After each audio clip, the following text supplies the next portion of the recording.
Meu interesse pela fotografia, Marcelo, cara, eu costumo dizer que eu sempre fui fotógrafo.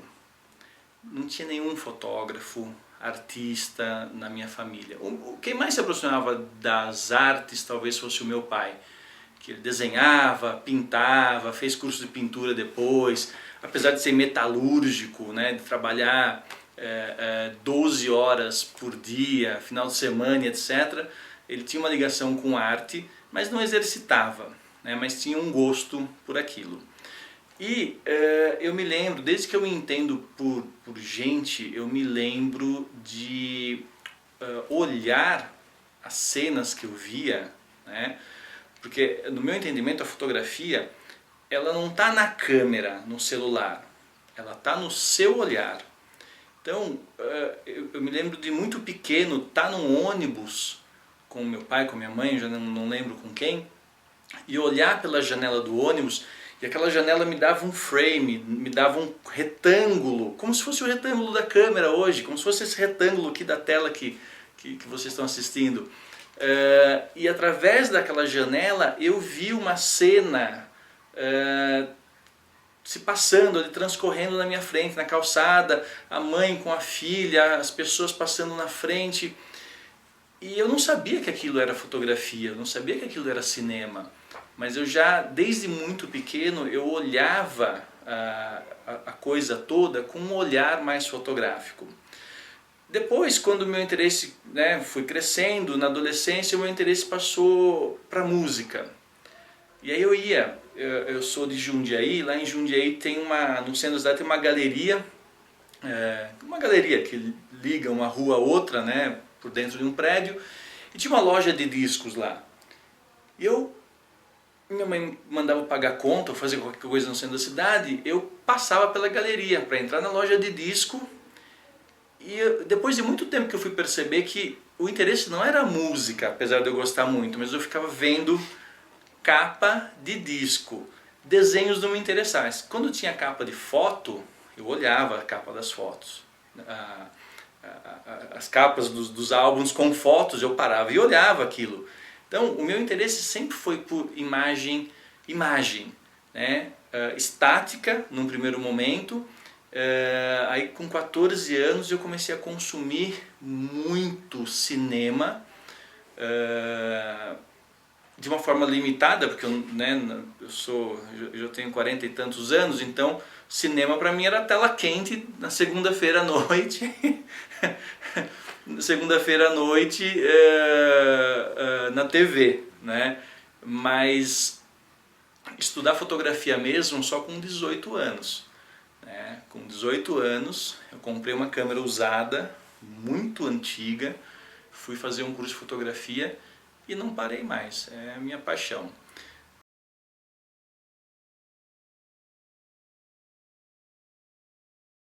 Eu estou aqui conversando com você,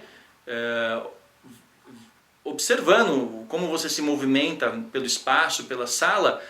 Já teria feito umas 2 ou 3 fotos aqui, 2 ou 3 retratos, porque você olha já com um olhar fotográfico, você olha já com aquele olhar de estar preparado para fazer uma foto a qualquer momento. Fotografar, você não precisa da câmera para fotografar, você precisa da câmera para registrar a imagem, né? Levar isso para um outro nível, um nível de existência. A imagem existe ali, fixa, na sua tela, no seu papel, no seu filme, não interessa. Mas o ato de fotografar, né, tá no olhar. Tá no olhar. Você observar, perceber a luz, perceber a cena, entender o que aquilo que você está vendo transmite de linguagem, de mensagem.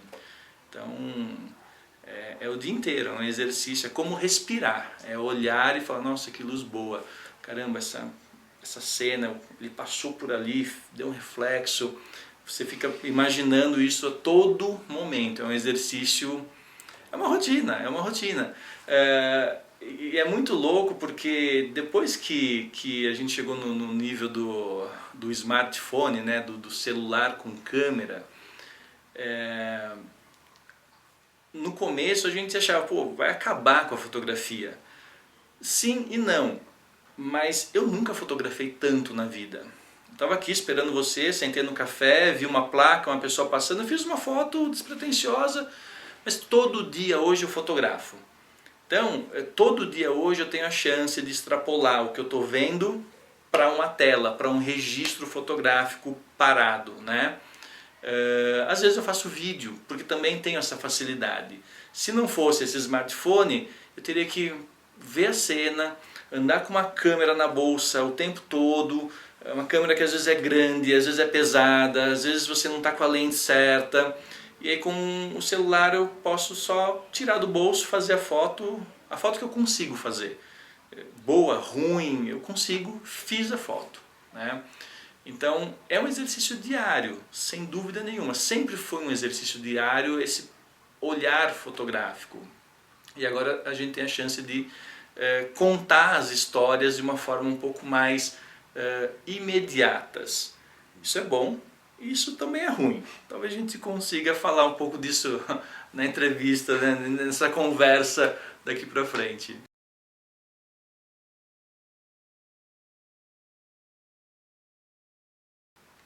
As minhas referências são, acho que são dois momentos de referência, porque nós, com essa idade, nós vivemos a transição do mundo palpável, real, para o mundo digital, né? Então as minhas referências são os clássicos, Cartier-Bresson, dos brasileiros, Sebastião Salgado, todos aqueles que a gente conhece, os clássicos da fotografia. Por quê? Porque as minhas referências eram livros, e os livros publicados eram livros de grandes nomes, né? Com o tempo, a coisa toda migrou.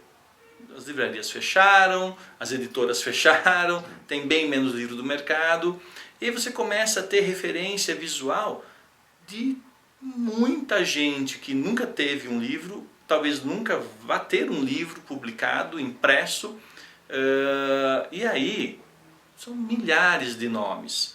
Assim como eu fotografo todo dia, assim como eu adoro fotografar e adoro a questão da imagem, eu adoro ver imagem, né? É como o escritor para escrever precisa ler. Então ele vai ler os clássicos, ele vai ler os novos, ele vai ler as promessas para o futuro, e assim é com a fotografia hoje também.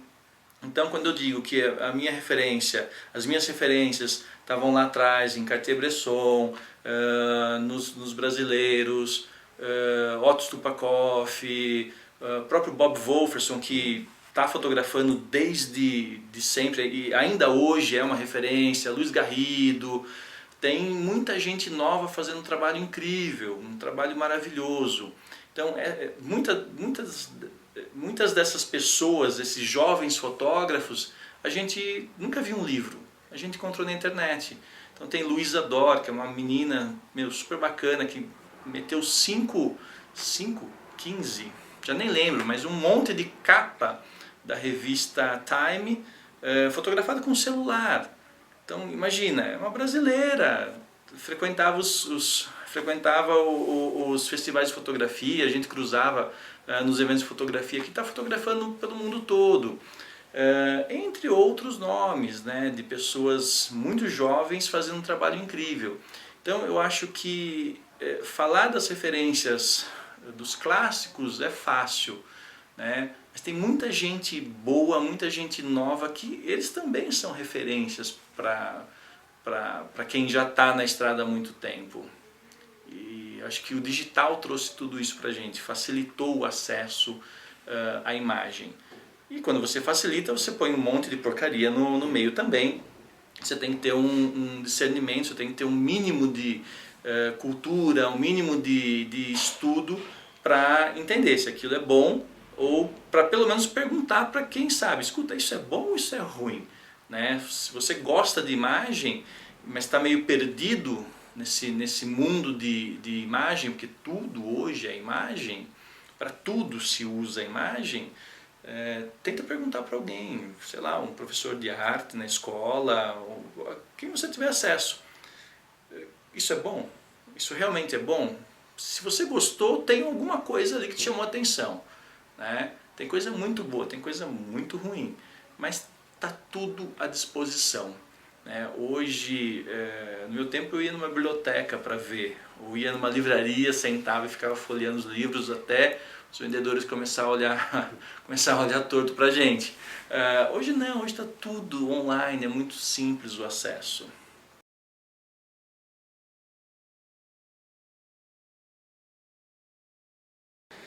Olha, acho que surgiu da curiosidade, da vontade de inovação, né? Porque a câmera escura, né? Imagina o seguinte, a câmera é um instrumento, é uma caixa velada, fechada, não entra luz, com uma lente na frente. Então essa lente capta a luz do ambiente e transporta essa luz para dentro. Esse sistema, ele já existia, os maias, os incas usavam para observar constelações. Uma sala fechada com um furinho no teto, esse furinho no teto projetava o céu noturno numa mesa. Os pintores usavam a câmera escura para projetar uma cena, uma paisagem na parte de trás da caixa, né, e pintar em cima. Aí alguém, né, não uma pessoa, mas assim como o avião, assim como várias outras invenções, várias pessoas em diferentes pontos do mundo começaram a pesquisar. Espera aí, eu consigo capturar uma imagem, e capturar não, mas eu consigo fazer com que uma imagem lá de fora entre nessa caixa escura e seja projetada numa tela no fundo. Eu queria fixar essa tela, essa imagem nessa tela, como se fosse uma pintura, mas sem ter que pintar, né? Fazendo isso de uma forma muito rápida. São várias pesquisas de vários pesquisadores com produtos químicos que eles perceberam que reagiam à luz até chegar na primeira foto que a gente conhece, do Nipsey em 1826. A primeira imagem, uma imagem muito rudimentar, muito, né? Ele se junta com o Daguerre e depois de acho que 9 ou 10 anos, Nipsey morre, Daguerre consegue fazer a primeira foto realmente nítida, o daguerreótipo, né? Então imagina, foram décadas de pesquisa de várias pessoas. Hoje a gente vive uma coisa imediatista, né? Saiu um app novo, baixa, faz, acontece, uma nova tecnologia. Imagina que a fotografia ela demorou, ela foi gestada durante décadas. Da primeira foto super rudimentar até uma segunda imagem já gravada de uma forma nítida, foram 9 anos, né? Hoje, 9 anos você faz milhares de coisas, você não consegue nem imaginar, né? E a partir daí, né, encontrou-se um caminho e várias pessoas começaram a criar uma forma parecida de registrar imagem. Foi assim que surgiu a fotografia, para a gente não mergulhar aí na história totalmente, né, só em história da fotografia. Mas surgiu de uma curiosidade, de uma vontade de registrar o momento, de fazer com que aquela imagem que era transmitida, captada e transmitida por uma parede, uma tela branca atrás, fosse fixada.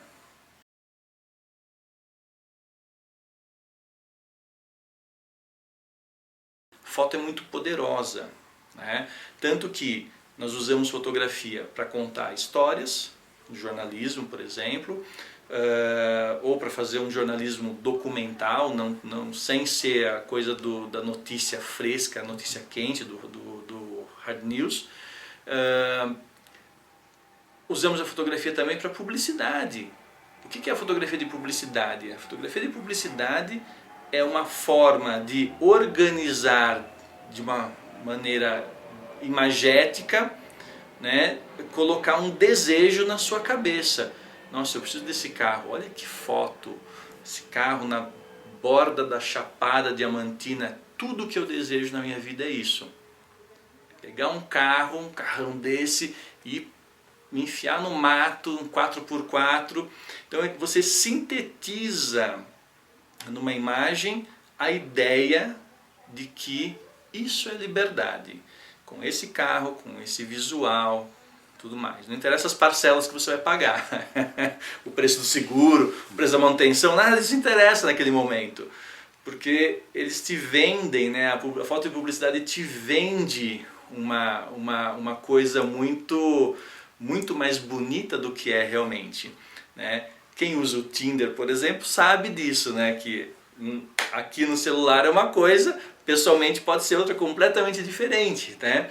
Quem vai a essas lanchonetes super famosas, tá lá na fila, puta, que lanche delicioso, eu quero aquele. O lanche é bonito, ele brilha, o alface está crocante, não é?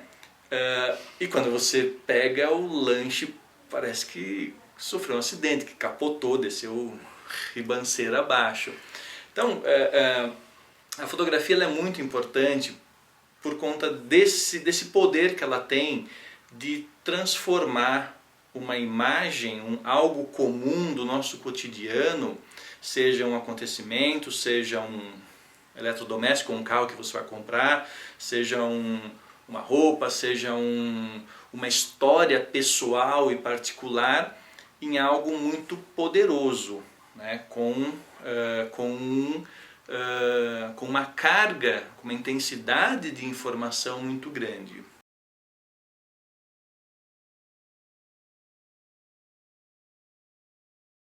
O cinema nada mais é do que 24 fotografias por segundo, passando na sua frente.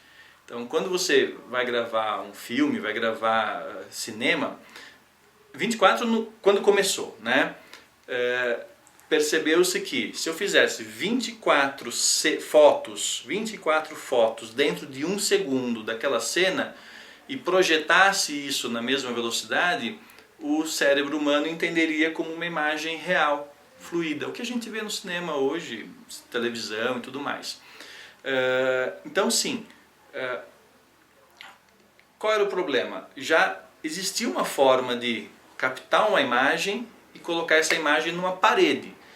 Quando a fotografia resolveu que dava para fixar essa imagem, não na parede, mas naquela superfície onde era projetada, aí as experiências começaram. E chegou o seu cinema fazendo fotos sequenciais, né? Então a fotografia sim, fotografia era o pai e mãe, hoje é a avó, porque outros processos surgiram, né? Mas a fotografia é sim a avó ou a bisavó do cinema e da televisão, sem dúvida nenhuma. Sem a fotografia a gente não teria o cinema e a televisão, sem dúvida nenhuma. Tanto que quando você assiste um filme, no final do filme, você tem lá os créditos. Sempre tem diretor de fotografia. O diretor de fotografia, ele cuida da luz, né?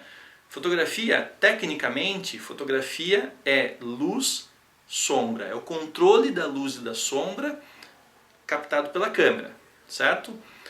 No cinema tem um fotógrafo de cinema que é especializado em cuidar da luz, do enquadramento, dos movimentos de câmera. Ele trabalha diretamente como diretor, talvez seja o segundo mais importante dentro de um filme, né? Ah, mas na televisão não tem? Não, tem sim. Na TV, se você tem imagem sendo gravada, tem um fotógrafo. Eu estou aqui com você agora, você fotografou a cena também. Você colocou a câmera aqui e falou, William, senta aqui, talvez porque você viu que tem uma luz entrando, um lado com um pouco menos de luz, então você também fotografou. Se a luz estivesse ruim, você ia falar, William, aqui está ruim, vamos tentar mudar o ângulo aqui para fotografar. Você está filmando, mas você tem que se preocupar com a fotografia dessa cena também. Então a fotografia é sim, talvez hoje a bisavó do cinema, porque outros processos entraram, né? Hoje tudo mais digital, tem muito software, você está me filmando aqui com a luz branquinha e tudo mais, de repente você pode trabalhar isso com uma luz amarela, um contraste, você pode fazer um monte de coisa com software. Mas tudo parte de uma boa captura aqui e agora.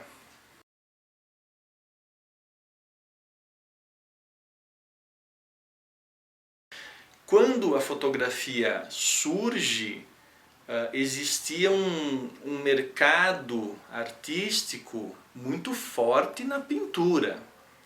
Então a fotografia ela surge num momento que ninguém falou, mas por que eu quero uma imagem real?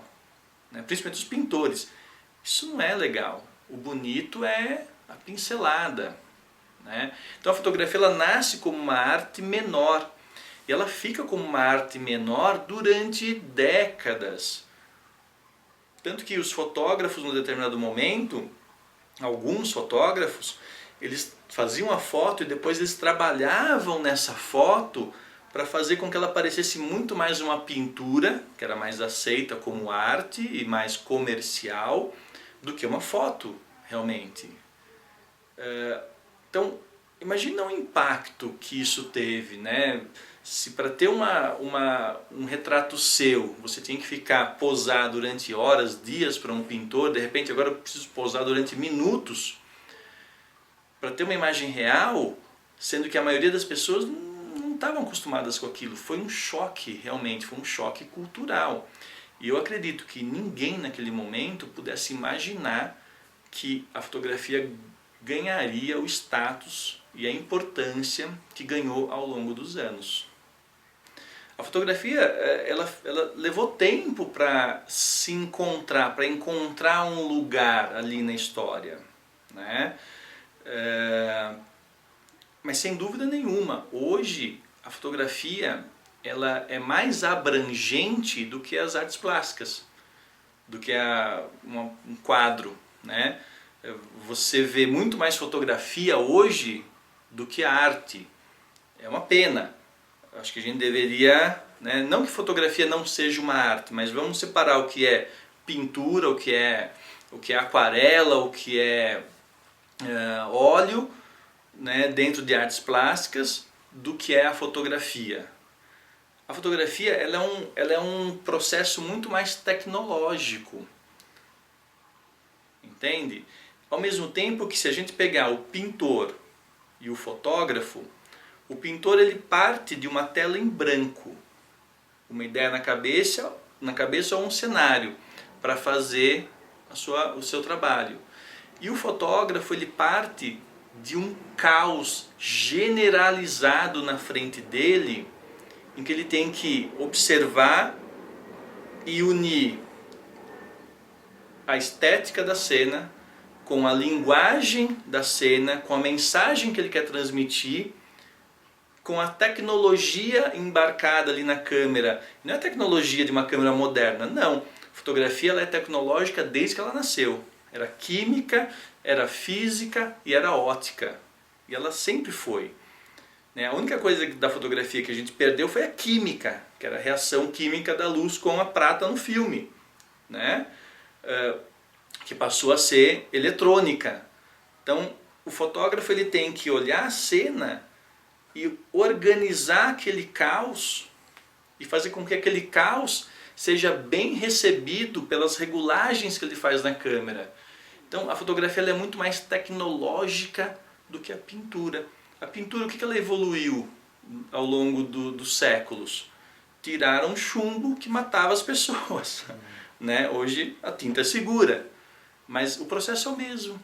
Uma tela em branco, pincel, tinta, verniz, não sei mais o que, eu não entendo nada desse assunto, mas ela parou no tempo, porque ela é consolidada, ela é isso. O que mudam são as linguagens, as estéticas e etc., os movimentos artísticos. Mas a fotografia ela vai evoluindo, ela nunca parou de evoluir.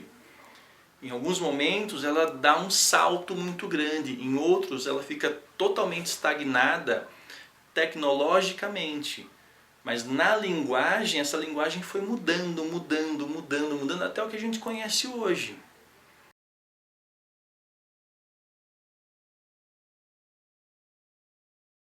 A gente está vivendo um momento agora de inteligência artificial. E aí hoje eu abri, hoje não, né? Tem uns 15 dias que eu abro o Instagram ou qualquer outro site, coisa e tal, que eu sempre leio muito sobre fotografia, sobre imagem, que eu vejo Elon Musk, Brad Pitt, vários atores de Hollywood inseridos como se fossem moradores de comunidades brasileiras. Não sei se você chegou a ver essas imagens. Tudo isso criado através da inteligência artificial. Tudo. Tem Donald Trump, ele aparece, é uma fotografia, o Donald Trump ou Will Smith dentro de uma comunidade, como se fosse um morador ali da comunidade. Isso foi criado artificialmente.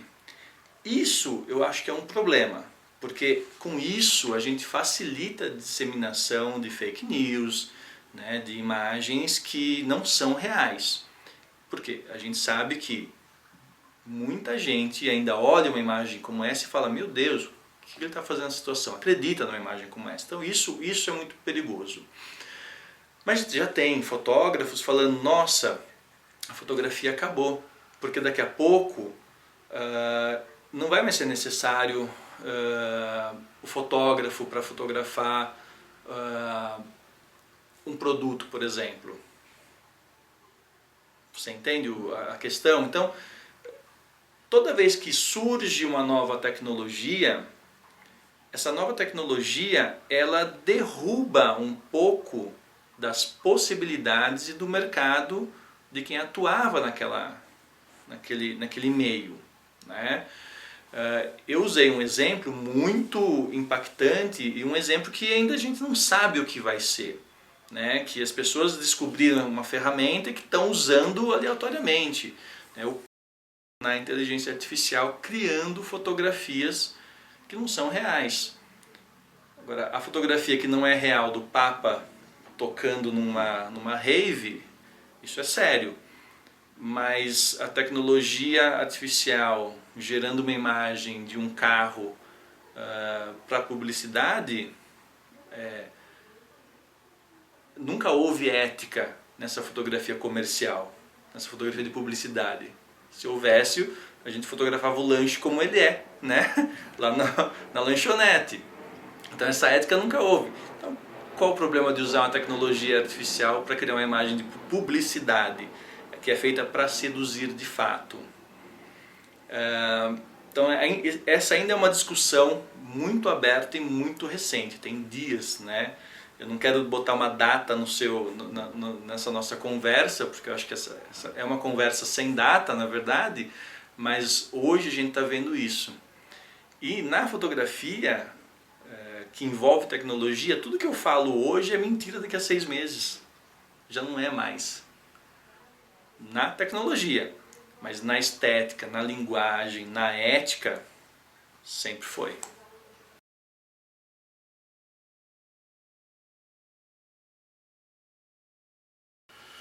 Eu acho que esse movimento começou por volta de 1890.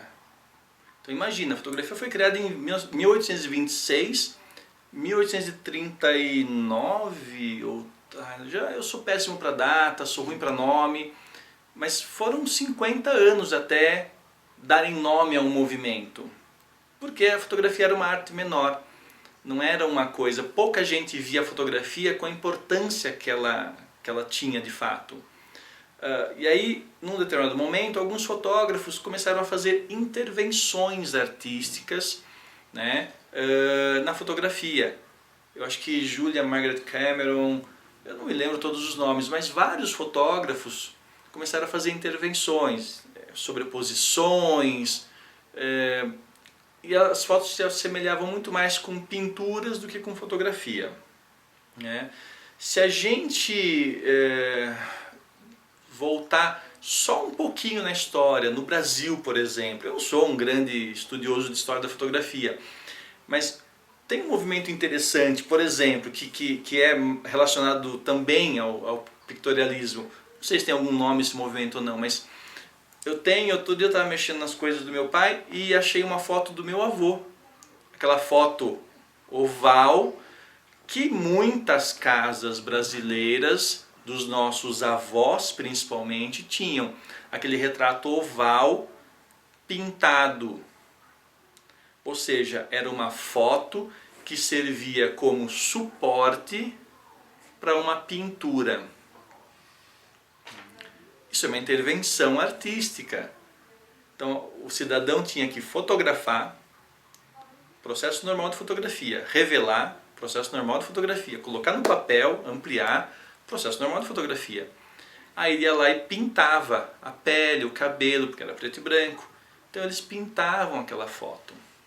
E eu não estou falando de 300 anos atrás, né, de 250 anos atrás. Estou falando agora, são fotos dos nossos avós que nasceram em 1910, 1920, bisavós, que você ia na casa deles e tinha foto lá pintada à mão.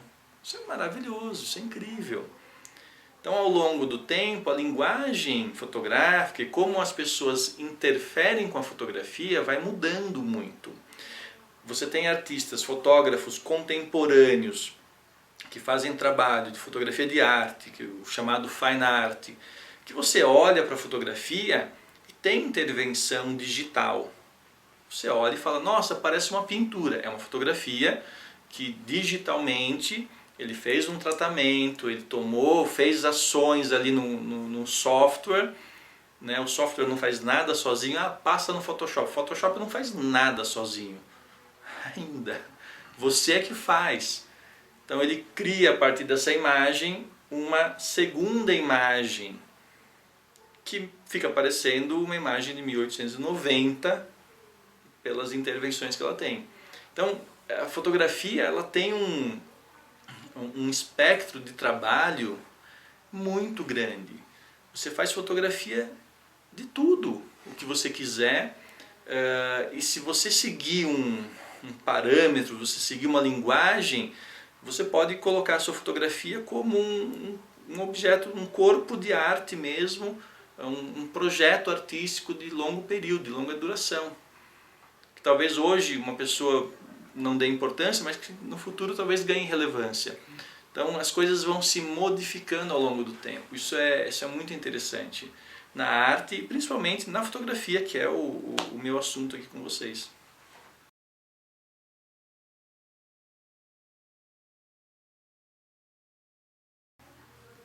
Fotografia é arte. É arte. Tem fotografia no museu, tem fotografia sendo vendida, tem fotografia... é arte. O tipo de fotografia que você faz pode ser ou não arte. Publicidade. Publicidade, às vezes, você fala com uma agência, ela te dá um briefing. Esse briefing, às vezes, ela tem uma foto de referência. A geladeira está aqui, é dessa cor, a cozinha é assim, o relógio está marcando 10 horas e 10 minutos, está tudo no lugar. Aí você só pega esse briefing e fala, ó, faz isso, faz aquilo, monta a cena e faz uma foto.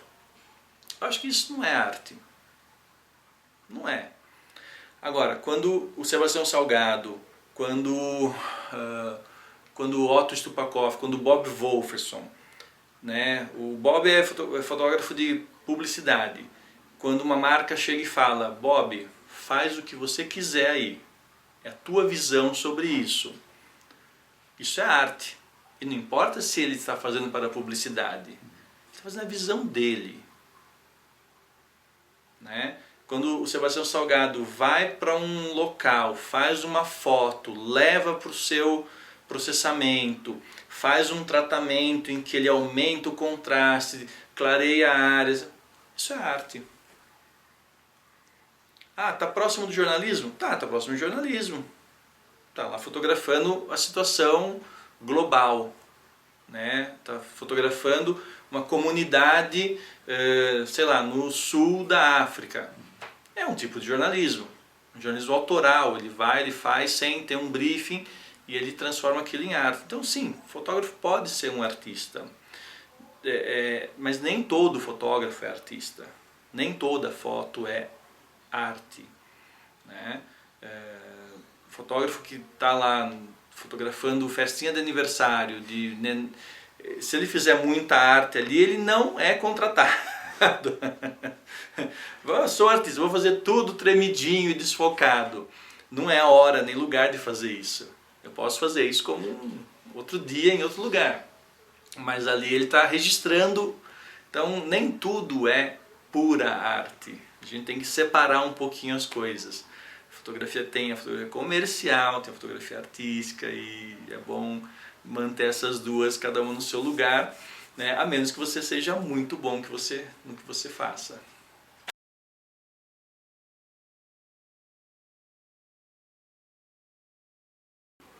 Agora olha que interessante, a partir do momento que eu fotografei, você está aqui, é real.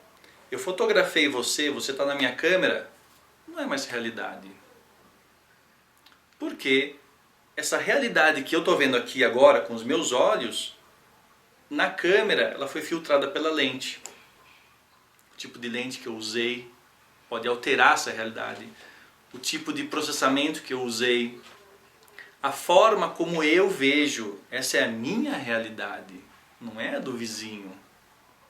Então, quando eu faço uma fotografia, ela já é mentira, de cara ela já é mentira. Ela já saiu do plano real, ela já virou algo que eu estou atribuindo coisas para ela. Eu posso atribuir no Photoshop, no Lightroom, cor, contraste, uma série de coisas. Mas eu também já atribuí a minha visão sobre o que eu estou fotografando. Então ela é verdade para mim, não para o outro. A grande questão é o quanto eu vou manipular para que o leitor dessa imagem entenda aquilo que eu quero que ele entenda ou aquilo que ele deveria entender sobre o assunto, sobre a cena, né? Então, a fotografia ela tem uma questão, ela anda no limite da verdade, ela anda assim, é uma linha muito, muito estreita entre a verdade e a mentira. Só que ela tende mais à mentira, porque ela é uma representação do real, ela nunca é real. Assim como o cinema, assim como a TV, né? E a TV incluindo o jornalismo, né? O jornalismo de fotografia, o jornalismo de câmera também. Às vezes você vê que o cara, você está lá na mesma cena, ele mostra, você está vendo o que está acontecendo. Você chega em casa, liga o jornal, mas eu não vi isso, não era assim, isso aí não foi assim não, eu estava lá. Houve uma manipulação ali. Às vezes uma manipulação inconsciente, porque você sempre busca para mostrar para o outro aquilo que é mais contundente, aquilo que fere mais. Entende?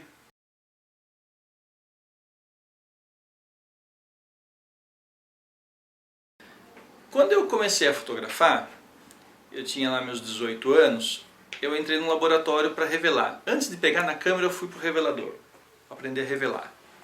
Tá? E o processo preto e branco é muito mais simples de ser revelado do que o processo colorido, que é muito preciso, né?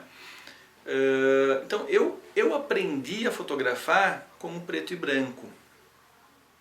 Antes de fotografar na câmera, eu já sabia revelar como preto e branco. Então eu já sabia transpor aquelas cores que eu vejo, você vê, como é que aquilo vai ficar no preto e branco. Então, tecnicamente, eu aprendi a fotografar em preto e branco, então hoje para mim é muito mais fácil transitar entre o preto e branco e o colorido. Tá? Mas eu acho que a câmera que você usa, a lente que você usa, se vai ser preto e branco ou colorido o seu trabalho, tudo isso faz parte de uma decisão criativa. Hoje, por que eu uso preto e branco em algumas fotos? Porque eu acho que em algumas fotos específicas ou alguns trabalhos específicos, o preto e branco, o colorido, ele é fator de... ele desconcentra a pessoa, ele desconcentra o leitor. Às vezes eu faço, sei lá, uma série de fotos e eu vejo que as cores elas não estão conversando. Então é uma decisão criativa passar para trabalhar com preto e branco, muitas vezes. Tem assuntos que eu vou fotografar que eu já olho e falo, não, aqui eu vou fazer só preto e branco. Antigamente eu colocava um filme preto e branco. Hoje não, hoje você fotografa colorido e passa preto e branco depois no software, né? Mas eu já olho com aquela cabeça de preto e branco. Então é uma decisão criativa. E aí tem uma piada, que quem fotografa casamento, festa de criança e tudo mais, você faz colorido geralmente. Agora, se você fez uma foto linda, mas você errou a exposição, a foto tá péssima, põe em preto e branco que fica bonito. Quem estiver fotografando, experimenta fazer. Pega aquela foto que você fala, nossa, esse olhar tá bacana, a posição tá bacana, mas tá muito clara ou ficou muito escura. Põe em PB. Tenta. Faz isso. E me fala depois se ficou bacana ou não. É uma piada interna que a gente fotógrafo tem. É claro que muitas vezes não funciona. Mas o preto e branco mesmo é uma decisão criativa, né? E aí essa decisão criativa ela pode estar pautada no ensaio de 10 fotos, de 100 fotos, de 1000 fotos, pode estar pautada numa carreira inteira. Tem um fotógrafo, Luiz Garrido, por exemplo, um fotógrafo de retrato carioca. Acho que é um dos principais fotógrafos de retrato do Brasil. Para ter uma ideia, ele morou com John Lennon e Yoko Ono durante algumas semanas nos hotéis em Paris e fotografou o cotidiano deles. É uma série de fotos lindas. São lindas as fotos, são incríveis. Ele fotografa preto e branco desde que ele começou a fotografar em 68. Aí chegou o digital, o trabalho dele era preto e branco. O que ele fez? Continuou trabalhando em preto e branco. Se você pegar um livro dele ou fotos recentes do Luiz Garrido, são fotos em preto e branco. Totalmente preto e branco. Salgado. Eu nunca vi uma foto do Salgado colorida. Não me lembro de ter foto do Sebastião Salgado colorida. Não lembro mesmo. Acho que ele já fez publicidade. Acho que ele até já fez, mas eu não me lembro realmente porque é muito impactante. Você pega um fotógrafo de natureza hoje muito importante no Brasil, Luciano Candizzani. Um dos melhores fotógrafos de natureza do mundo. Membro da Liga Internacional dos Fotógrafos Conservacionistas, a ILCP, norte-americana, fotógrafo da National Geographic americana, publicou na National Global, um dos maiores fotógrafos de natureza no Brasil. Tem séries, tem trabalhos que são totalmente coloridos e tem trabalhos de natureza que ele faz em preto e branco. Porque ele acha que como ferramenta criativa o preto e branco naquele momento cabe mais. E o preto e branco ele chama mais atenção. Não é que a gente gosta mais, é que a gente vê pouco. A gente vê pouco, quando você vê, fala, nossa, adoro foto preto e branco. Você vê pouco. Né? E o preto e branco te permite, né, mergulhar na foto sem nenhuma interferência de cor. Porque o nosso cérebro ele é seletivo. Se eu tiver um vermelho, uma cena com um vermelho pontual, o olho vai no vermelho. E aí você desconecta da cena às vezes. Agora, o que é melhor, preto e branco ou colorido? Não sei. Não sei. Né? Eu acho que não existe melhor. Né? O que é certo? Não existe certo e errado. Certo é aquilo que você faz e consegue repetir aquilo várias vezes. Ah, eu só faço foto borrada e tremida.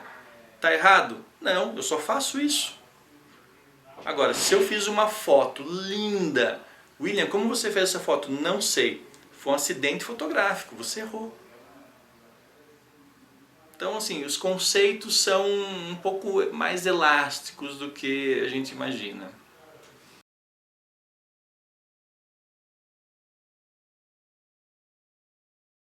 O celular ele engana muito a gente. O celular engana muito, muito a gente. Por quê? Você faz a foto, quando você enquadra, tá linda a imagem. Só que o que ele mostra não é o que ele está capturando. Ele mostra muito mais do que ele captura. Principalmente num show, onde você tem uma cena muito escura, onde você tem um ambiente muito inóspito para se fotografar. Um show com celular, é terrível. Eu fotografo muito dança, flamenco, né? Tenho vários clientes de flamenco. Quem entrar no meu Instagram vai ver um monte de foto de flamenco. Não tem foto feita com celular, porque elas dançam, elas giram e ia ficar tudo borrado. E não é isso que eu posso entregar. Então eu tenho que lidar, tenho que usar um apartamento, tenho que usar um equipamento que vai lidar, né, que vai me deixar lidar com todos os comandos que eu preciso para registrar bem aquela imagem. Que naquele momento para mim o celular não funciona. O celular funciona para N outras coisas, mas para aquilo ele não vai funcionar, né? Assim como eu acho que eu não vi nenhum filme gravado com o celular ganhando Oscar ainda. É verdade, pode ser que um dia aconteça. Tudo que eu falo hoje de tecnologia aqui pode ser mentira daqui a 3, 6 meses, um ano, né? Pode ser que um dia tenha aí um Oscar de melhor filme para filme feito com celular. Não vejo problema nisso, né? A coisa vem mudando de uma forma tão rápida que eu não duvido de mais nada, entende?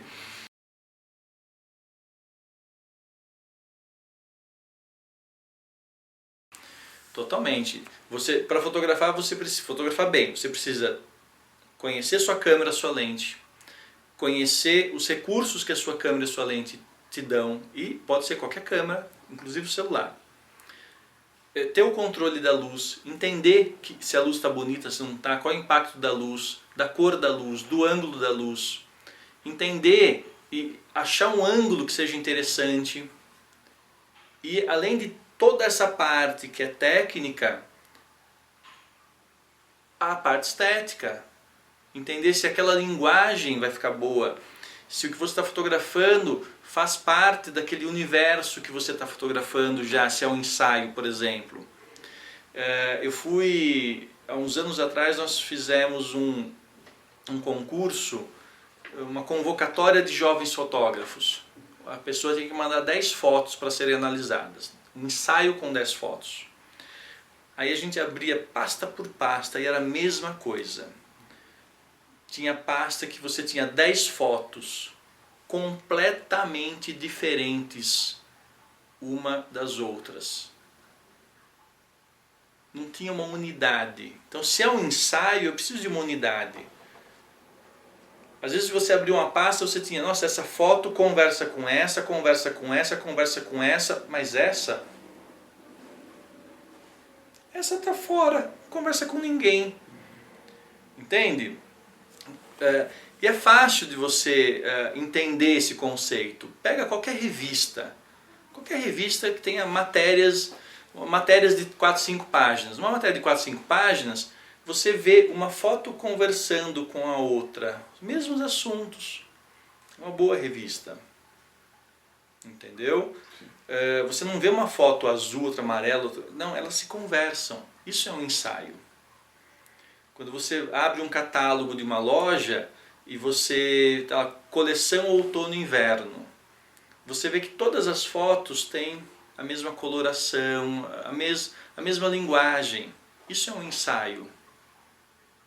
Então, o fotógrafo, além de controlar toda a questão técnica da câmera, toda a questão técnica do ambiente, da luz, tem que dominar também toda a questão de linguagem, toda a questão estética.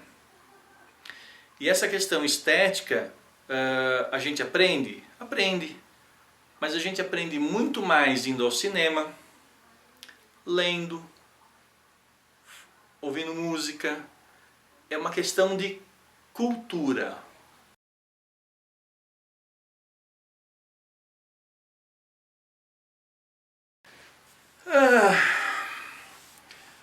A função automática das câmeras, ela funciona muito bem, na média.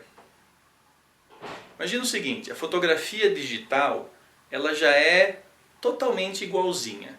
A foto que eu faço na minha câmera, ela sai, o arquivo sai exatamente igual à foto que você faz na sua câmera.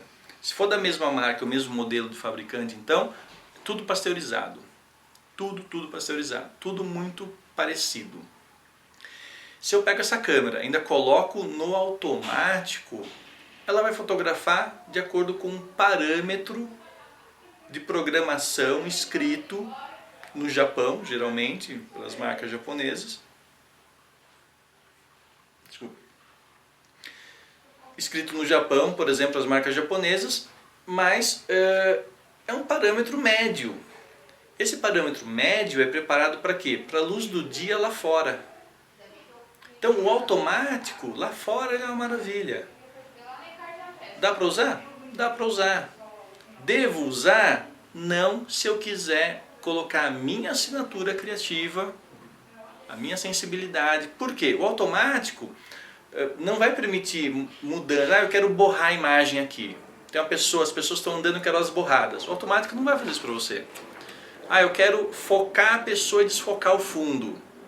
Eu quero focar a pessoa e focar tudo atrás da pessoa. O automático não permite que você faça isso. Então você tem que usar no mínimo um semi-automático que permita que você tome decisões criativas com a sua câmera para aquela cena que você está fotografando. Entendeu? Uhum. E aí esse semi-automático você fotografa no sol, fotografa à noite dentro de casa ou num ambiente fechado, um show, tanto faz. Mas o automático dá problema. E é por isso que o celular não vai bem à noite. À noite, num show, você precisa de ter outras funções, né, controlar algumas funções que o automático não está te permitindo. Porque o automático foi feito para funcionar luz do sol, céu claro, aqui fora, na rua.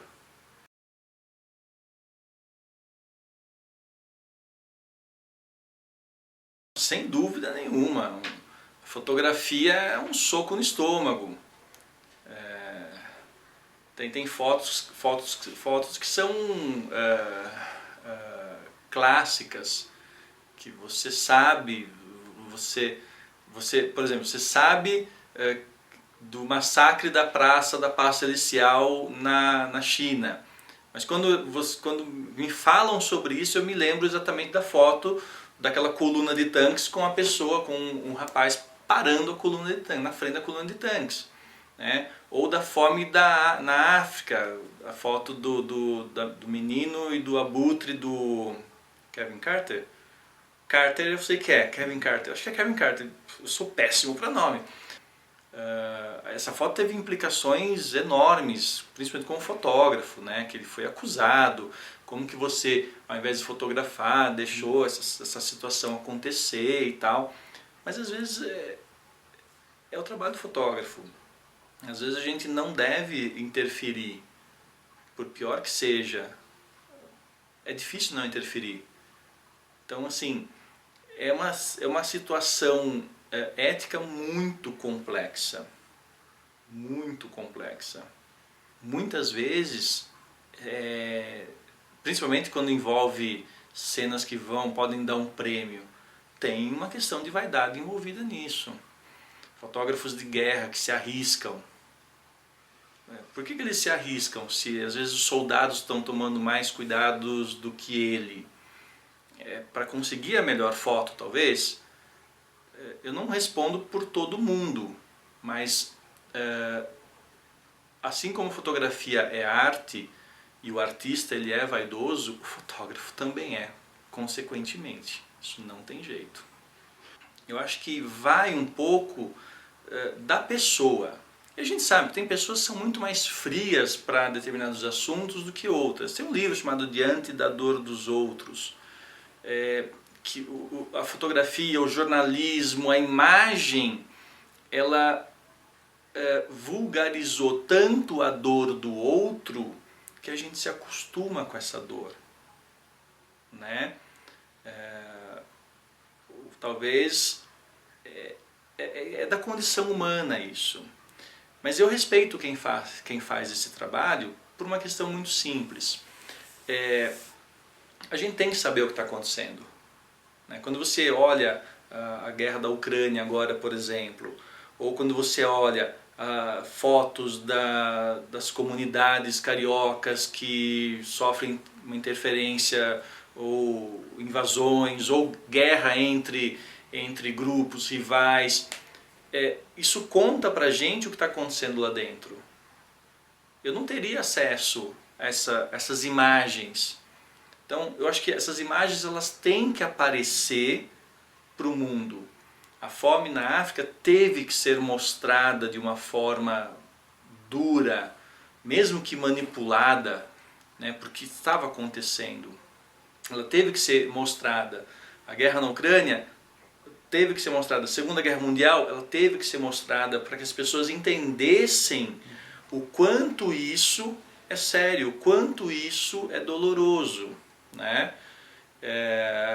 Quem está lá está vendo um corpo dilacerado, mas muitas vezes essa foto, tem aquela foto da menina no Vietnã correndo, do Nick Youth, correndo num campo de napalm. Eu acho que esse caso eu conheço um pouco mais de perto, porque eu acompanho um pouco o trabalho dele até hoje. Ele fez a foto, sim. Depois ele pega a menina no colo e sai correndo com a menina. Então, ele fez o trabalho dele, mas ele também ajudou a menina. E hoje ela é adulta, acho que ela é casada com um americano. Eles estão sempre juntos em eventos nos Estados Unidos, pelo mundo afora. E você vê que ele criou uma relação ali com aquela menina. Então é uma foto poderosíssima. É uma foto que mudou a opinião pública norte-americana durante a guerra do Vietnã. Algumas pessoas dizem que ela meio que definiu o início do fim daquela guerra. Então, você vive num lugar que eu não tenho acesso às imagens do dia a dia. Não vou lá, não faz parte do meu roteiro, eu não nasci, eu não sou de lá. Então, se você tem um problema lá, a única forma de eu entender esse problema talvez seja através de imagens.